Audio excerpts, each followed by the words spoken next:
literasi bukan hanya sekedar kemampuan membaca dan menulis saja, tetapi juga mengenai pengetahuan dan pemahaman untuk menggunakan informasi dalam kehidupan sehari-hari.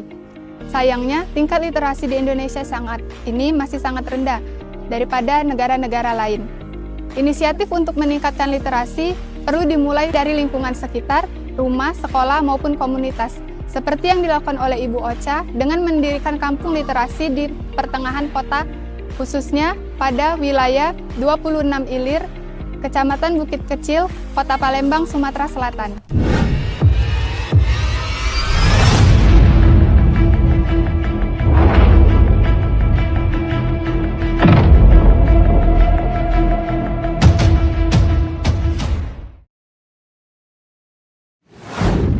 Baiklah, hari ini saya sedang bersama Ibu Ocha selaku pendiri Kampung Literasi yang berada di pertengahan kota, khususnya di Kelurahan 26 Ilir, Kota Palembang. Selamat siang Ibu. Selamat siang. Selamat siang juga rekan-rekan teman-teman dari UIN Raden Fatah yang tengah menjalankan tugas mata kuliahnya ya. Baik Ibu, sebelumnya terima kasih sudah meluangkan waktunya. Iya. Di sini kami ingin bertanya Ibu, bagaimana sejarah awal mulanya Ibu bisa membuat kampung literasi ini? Oke, terima kasih. Sebelumnya dengan siapa Kak? Saya Revi. Oh, Revi. Terima kasih buat Revi dan teman-teman yang telah mendokumentasikan kegiatan kampung literasi, yang mana kampung literasi ini merupakan kampung literasi inovasi SDM pertama di Kota Palembang yang telah berhak mendapat 10 besar Kemendagri dari nasional di tahun 2019 dan menjadi kampung inovatif pada tahun 2020. Dan alhamdulillah juga di tahun 2023 kemarin kami berhak mendapat penghargaan sebagai SDM terinspiratif di tahun 2003, penghargaan dari Kota Palembang. Nah, di sini sejarah singkat tentang kampung literasi berawal dari rumor tentang image negatif yang melekat di rumah susun. Nah, mungkin sebelumnya adik-adik dari Universitas UIN Raden Fatah sebelum datang dan mencari data tentang kampung literasi sudah tahu terlebih dahulu ya bagaimana rumor yang terdengar di kampung literasi di rumah susun maksudnya, yang memang image-nya agak sedikit negatif. Nah, dari situlah kami mencoba untuk merubah image negatif yang ada di rumah susun ini untuk menjadi image yang lebih positif dan bermanfaat di masyarakat, khususnya di Kota Palembang. Nah, dari situ kami mencoba untuk mencari inovasi kreatif apa yang bisa kami sumbangsikan terhadap masyarakat di Kota Palembang. Nah, saat itu saya kebenaran dan beberapa teman saya yang mana memang merupakan asli anak lahir dari rumah susun. Jadi kami ini memang putra-putri daerah Kota Palembang yang memang tadinya merantau. Jadi setelah kami tamat kuliah, kami ini ada beberapa teman saya, ada 5 teman saya itu merantau. Nah, merantau itu ke kota-kota besar dan akhirnya kami berinisiatif dan terutama saya kembali pulang ke Palembang. Tetapi saat saya pulang ke Palembang, saya melihat kenapa kampung halaman saya kok miris sekali akhir-akhir ini, seperti itu kan. Sedih saya ngelihatnya, kenapa banyak sekali anak-anak yang putus sekolah, kenapa di jam sekolah anak-anak banyak yang berjual asoy, tahu asoy ya, kresek di pasar, di jalan-jalan, menjadi kuli panggul, padahal itu bukan pekerjaan untuk mereka yang baiknya. Nah, anak-anak usia produktif seperti itulah yang nantinya akan berkembang menjadi anak-anak yang produktif, yang bisa membangun generasi selanjutnya. Tetapi mengapa mereka menjadi beban untuk tulang punggung keluarga? Akhirnya saya berinisiatif untuk mengumpulkan mereka, bertanya kepada mereka, kenapa adik-adik di sini kok nggak sekolah? Ini kan jam sekolah, kenapa kalian nggak sekolah? Nah, dan ternyata mereka bilang, wah kami udah lama putus sekolah kak, katanya. Kami nggak sekolah karena ya nggak ada biaya. Memang sekolah gratis, tetapi kami ini kan mau keluar mau jajan, mau sekolah mau ongkos. Sedangkan kami ini beberapa dari mereka ada yang broken home, ada yang tidak punya orang tua sama sekali. Mereka tinggal sama bibi, sama tante, ada juga yang menumpang sama warga, dan itu sangat miris sekali dilihat dari latar belakang sosialnya. Nah, kenapa bisa begitu? Setelah kami mencari penelitian, saya mencari informasi, dan ternyata bekerja sama dengan RT setempat, ternyata memang beginilah Bu katanya. Di 10 tahun terakhir ini memang beginilah Bu kondisi wilayah rumah susun. Nah, artinya tidak seluruh orang merasa beruntung. Tidak seluruh anak beruntung di sini.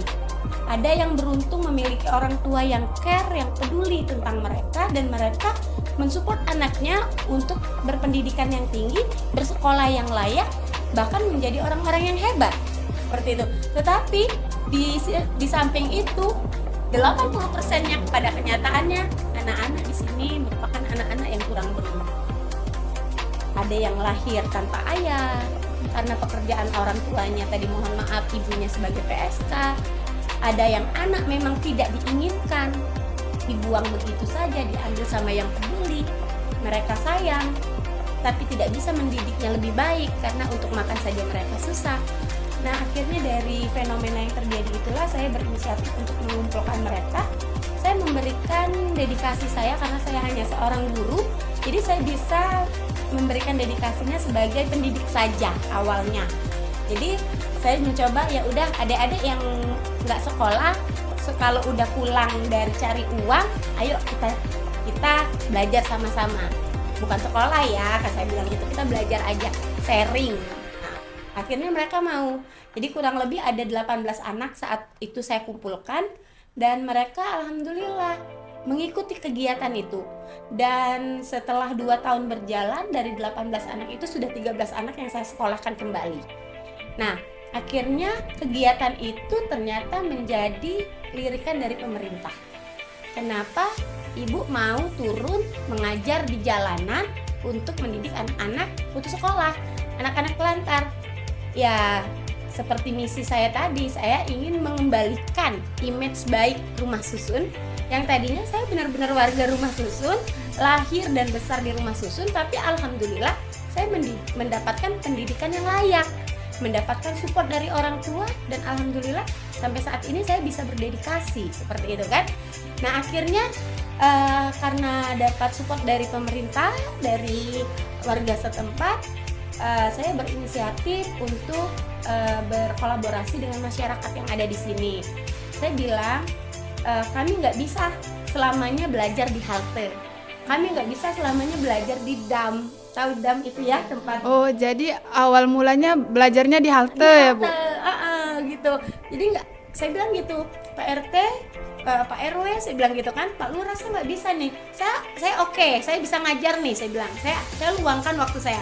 Tapi saya nggak bisa ngajarnya kayak gini, saya bilang. Kami butuh fasilitas. Akhirnya Bapak RT-nya menginformasikan, Bu, ada rumah kosong satu yang memang bisa dihibahkan. Kalau ibu mau, ayo kita bangun sama-sama, kita garap. Akhirnya kami bangunlah rumah baca pertama kali yang di belakang itu di tahun 2018. Nah, dilaunchingkan rumah baca di tahun 2018 itu awalnya khusus untuk warga di RT 4 dulu tadinya. Ternyata antusias masyarakat itu banyak. Dari 18 anak didik yang saya didik di awal, 2 tahun berikutnya menjadi 56 anak. Dan saya mengajar sendirian saat itu. Nah, akhirnya saya berpikir, ini nggak mungkin saya bisa ngajarin anak-anak semua ini. Akhirnya saya meminta bantuan dari rekan-rekan relawan, teman-teman seperjuangan saya waktu kuliah, teman-teman rantauan. Akhirnya kami berkolaborasi, dan di saat kami baru mau membangun kolaborasi, masa COVID datang.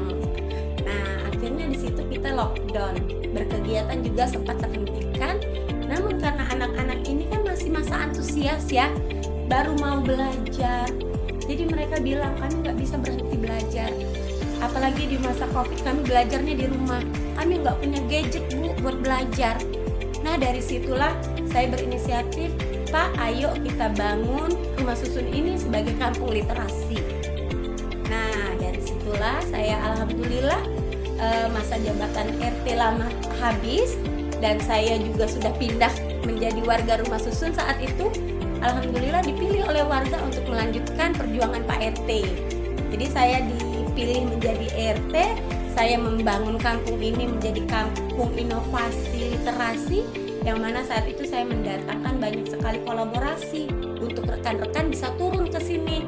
Jadi mulai dari pemerintahan, pihak swasta, teman-teman relawan, mahasiswa seperti kalian yang sampai saat ini merasakan imbasnya kebermanfaatan yang telah kami bangun di tahun 2018 lalu. Jadi singkat cerita, kampung literasi ini dibangun ialah untuk merubah image negatif rumah susun yang sangat melekat di masyarakat untuk menjadi tren master baru, yang mana di sini kami ingin merubahnya menjadi image yang negatif, image yang positif, yang sangat bermanfaat untuk masyarakat, yaitu kami buat menjadi kampung inovasi literasi namanya seperti itu. Oke, nanti bisa masuk. Lalu suka duka apa yang Ibu alami selama membangun kampung literasi ini? Suka duka yang kami alami di saat membangun kampung literasi ini tentunya sangat beragam ya Kak ya. Mulai dari pro dan kontra yang kami dapatkan dari masyarakat, tentunya kami anggap itu bukan sebagai duka, tetapi kami anggap itu sebagai batu loncatan saja. Karena semakin kita berusaha, semakin kita merasakan duka, itu kami merasa kami mendapatkan batu loncatan yang sangat istimewa, sehingga kami bisa bertahan dan bisa mendapatkan beberapa penghargaan seperti ini. Artinya banyak sekali pro dan kontra dari masyarakat sekitar. Syukurnya pronya masyarakat sangat mendukung kegiatan kami, sehingga kami difasilitasi dan kami mendapatkan banyak sekali dukungan yang tentunya memberikan kami kesempatan untuk dapat berdedikasi lebih baik. Dan tapi untuk dukanya mungkin pada saat perintisan itu banyak sekali pihak yang kontra, yang mana mereka menganggap anak-anak yang mereka bina, mohon maaf, saat itu anak-anak pang yang belajar pada kami, dianggap kami merampas anak mereka karena waktunya anak itu mencari uang, katanya seperti itu. Jadi kami diserang, kami dihujat sama beberapa kelompok, sehingga sampai rumah saya sendiri itu diserang pakai batu, dilemparin gitu kan. Ya tapi kami nganggap it's okay lah gitu kan. Itu hanya gejolak masyarakat yang tidak terima gitu, yang tidak setuju dengan adanya perubahan. Tapi alhamdulillah dengan istiqomahnya kami, dengan keberanian dan niat yang lurus tadi, alhamdulillah Allah mudahkan semua itu. Jadi kami dengan segala keterbatasan kami bisa melakukan yang terbaik. Kami bisa mengubah kampung ini menjadi lebih baik dari sebelumnya. Nah, tentunya yang bisa kakak-kakak rasakan di sini kan sudah adanya fasilitas working space, di depan situ anak-anak sudah bisa bermain, sudah adanya rumah baca, sudah adanya rumah kriya, sudah adanya tempat belajar anak usia dini, sekolah gratis hanya bayar pakai bank sampah, dan ada bank sampah juga, TPS yang lebih terarah, dan semua fasilitas yang ada di kampung literasi ini alhamdulillah semakin lebih baik seperti itu. Jadi untuk suka dukanya ya kami anggap itu batu loncatan saja. Lalu Bu, untuk kegiatannya apa khusus untuk anak-anak saja atau ada untuk orang tuanya untuk mengisi waktu luangnya itu Bu? Kalau untuk kegiatan di kampung literasi ini, alhamdulillah di setiap harinya kami memiliki program-program eksklusif. Salah satu contohnya seperti di hari Senin itu kami ada kegiatan ibu-ibu mengkaji. Artinya di sini kami tidak melibatkan anak-anak saja, tetapi kami juga berkolaborasi dengan orang tuanya untuk mengedukasi mereka, terutama para ex-PSK, yang mana memang harus kami berikan edukasi dan memberikan bimbingan literasi agar mereka dapat merubah image mereka sendiri dulu saja, seperti itu kan. Jadi di hari Senin itu ada kegiatan ibu-ibu mengkaji. Kalau di hari Selasa seperti kemarin kakak-kakak sudah melihat sendiri ada kegiatan Selasa Berkarya, atau itu program andalan namanya Sekar. Jadi di situ ibu-ibu kami bina, anak-anak remaja putri dibina untuk mengelola bank sampah seperti menjahit, menginovasikan barang bekas seperti yang dilihat ada di itu ya, di mannequin itu, dan beberapa kegiatan berkarya lainnya. Lalu di hari Rabu itu ada kegiatan untuk remaja putri namanya Rabu Menari. Lalu di hari Kamis ada kegiatan tahsin. Di hari Jumat itu ada gerakan sedekah Jumat. Jadi masyarakat itu memberikan sedekahnya dibagikan untuk masyarakat sekitar juga. Dan di hari Sabtu itu ada tahfiz, sama hari Minggu ada germasi. Jadi setiap hari itu ada kegiatan.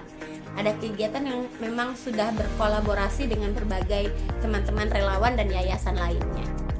Dari kegiatan-kegiatan yang tadi, Bu, masing-masingnya apa sudah ada yang pernah mengikuti kompetisi di luar? Oh iya, alhamdulillah yang baru-baru ini program Sekar itu telah mendapat penghargaan juara 3 tingkat provinsi di kegiatan literasi UMKM. Seperti itu. Lalu Bu, perubahan apa saja yang dirasakan masyarakat khususnya di kampung literasi ini setelah Ibu menciptakan kampung ini? Alhamdulillah kalau untuk masyarakat dari yang tadinya mohon maaf seperti tidak seperti tidak berbudaya, artinya kalau misalkan mereka keluar rumah ya biasa saja kan pakai handuk, pakai tank top kayak gitu. Nah ya karena memang udah mereka nganggap udah biasa namanya rumah susun kayak gitu kan. Tapi alhamdulillah setelah adanya kampung literasi, seiring banyaknya saya mengajakkan teman-teman pemerintahan dan teman-teman swasta untuk berkolaborasi, akhirnya masyarakat ada malunya gitu kan. Jadi kalau mau turun keluar rumah minimal pakai baju yang rapi gitu, minimal pakai baju yang tertutup gitu. Jadi alhamdulillah sudah membiasakan diri seperti itu, karena mendadak sewaktu-waktu sering didatengin orang, karena kan orang mau lihat apa sih inovasi kampung literasi. Jadi ini kan nggak mungkin mereka pakai baju yang nggak bener gitu kan, yang sembrono. Alhamdulillah itu dari etiket berpakaian saja sudah terlihat perubahannya. Lalu untuk anak-anak yang tadinya nggak mau sekolah di usia dini, artinya di golden age itu alhamdulillah ibu-ibunya sudah teredukasi bahwa ngapain anak saya nggak sekolah, lebih baik anak saya sekolah di waktu pagi. Jadi mereka bisa menitipkan anaknya di sini. Di sini ada sekolah anak usia dini yang mana nggak bayar. Jadi orang tuanya cukup bayar pakai sampah. Nah jadi anak-anak bisa belajar. Ini lagi ada yang belajar itu, kalau mau ngambil kegiatannya boleh. Nah lalu untuk yang anak remajanya alhamdulillah berkurangnya Kak cabai-cabean Kak. Yang tadinya kan ada kelompok-kelompok cabai-cabean yang nongkrong sana nongkrong sini, alhamdulillah berkurang. Nah tawuran alhamdulillah juga jadi berkurang. Mereka nggak berani nih tawurannya. Kalau tadinya dari ujung ke ujung itu tawuran terus, tapi kalau sekarang udah paling tawurannya di simpang situ. Masih tetap ada, tapi tidak seperti biasanya, tidak seperti separah dulu. Yang mana kalau dulu itu yang namanya bawa sajam, anak-anak mohon maaf ngaibon di tempat umum itu udah biasa bagi mereka kayak gitu. Nah sama seperti rumah yang kita videoin ini tadinya rumah bandar narkoba awalnya, tetapi alhamdulillah setelah kita beredukasi, kita mediasi dengan pihaknya, mereka mau oke Bu, kami pindah, adanya tolong jangan kotorin kampung kami, tolong kita saling menghormati. Dan akhirnya mereka bisa mau, jangan rusak anak-anak kami gitu kan. Kalau mau rusak aja sendiri Pak, saya bilang gitu, jangan rusak anak-anak kami yang ada di sini, saya bilang gitu. Alhamdulillah mereka mau, dan kita juga dikasih kesempatan untuk boleh memakai tempat ini sama ini pemerintah kan. Alhamdulillah. Kalau untuk aliran dananya Bu, atau dari pemerintah ada atau dari dana Ibu pribadi? Kalau waktu baru awal-awal ya memang kami mengakui itu tentunya dana pribadi yang keluar. Tapi seiring berjalannya waktu alhamdulillah sudah banyak sekali rekan-rekan relawan, teman-teman yayasan, swasta itu memberikan kontribusi untuk kami, karena kami juga memberikan dedikasi untuk masyarakat yang memang membutuhkan. Jadi kami sering mengajukan proposal, meminta bantuan baik dari pihak pemerintah, swasta ataupun open donasi, dan alhamdulillah sampai saat ini kami sudah merasakan beberapa kebermanfaatan ya dari pihak pemerintah maupun swasta. Lalu ini kan tadi ada kegiatan PAUD ya Bu. Iya. Terus untuk gaji pengajarnya itu dari mana Bu? Oh, kalau untuk gaji pengajar atau guru dari PAUD itu kita dari perputaran uang bank sampah. Karena kan ibu-ibunya bayar anaknya pakai sampah tuh. Sampahnya diolah, ada yang dijual mentah, ada yang diolah menjadi inovasi tadi, seperti yang baju bekas dari bahan bekas tadi gitu, atau produk-produk unggulan yang kami jual di UMKM seperti itu. Dan juga ada dari bantuan pemerintah, dari dana bantuan BOSP, lalu juga ada dari yayasan yang memang sudah mendonasikan menjadi donatur tetap, dan alhamdulillah bisa bersinergi. Sekarang sudah ada berapa tenaga pengajar Bu? Kalau untuk saat ini yang berkolaborasi di Kampung Literasi ini kurang lebih ada 12 tim pengajar. Nah, itu sudah termasuk saya dan ada humasnya juga. Tetapi mereka memang memegang kelas masing-masing.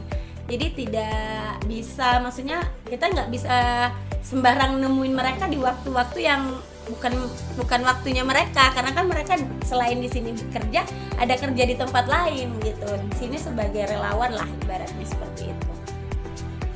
Baik Ibu, yang terakhir, apa harapan Ibu untuk Kampung Literasi ini ke depannya? Saya berharap Kampung Literasi selain bisa memberikan kebermanfaatan untuk masyarakat sekitar, terutama Kota Palembang, saya juga berharap Kampung Literasi ini bisa menjadi ikonik tersendiri untuk teman-teman mahasiswa yang ingin meneliti, teman-teman mahasiswa yang ingin bergabung untuk menjadi relawan, dan teman-teman mahasiswa yang ingin mengabdikan dirinya untuk memperoleh pengalaman yang terbaik, berbagi pada teman-teman yang mungkin belum beruntung dari dirinya, sehingga bisa bekerja sama dan berkolaborasi dengan baik lagi, sehingga anak-anak yang ada di sini merasakan kebermanfaatan yang lebih baik lagi. Ya, jadi di sini juga menerima donasi-donasi seperti buku, Ya, seperti itu. Jadi kami di sini di Kampung Literasi ini tidak hanya menerima donasi buku, tidak hanya menerima donasi uang, tetapi kami menerima donasi kerelawanan. Artinya anak-anak yang mau bergabung mengabdikan diri di sini bisa nanti menghubungi Rumah Relawan Peduli Sumsel, itu yang dibina dari Kampung Literasi. Mereka berkecimpung ya, seluruh mahasiswa Sumatera Selatan itu berkecimpung di Rumah Relawan Peduli Sumsel itu. Jadi anak-anak itu direkrut nanti untuk menjadi tim pengajar yang ada di sini, seperti itu Kak. Baik Ibu, terima kasih untuk waktunya dan informasinya, sangat bermanfaat sekali. Meningkatkan literasi bukanlah hal yang mudah, tetapi dengan dukungan dari semua pihak diharapkan mampu membuat perubahan secara signifikan. Mari kita dukung gerakan literasi ini agar masa depan Indonesia lebih baik dan berdaya saing. Saya Revi, perwakilan dari kelompok 1, pamit undur diri.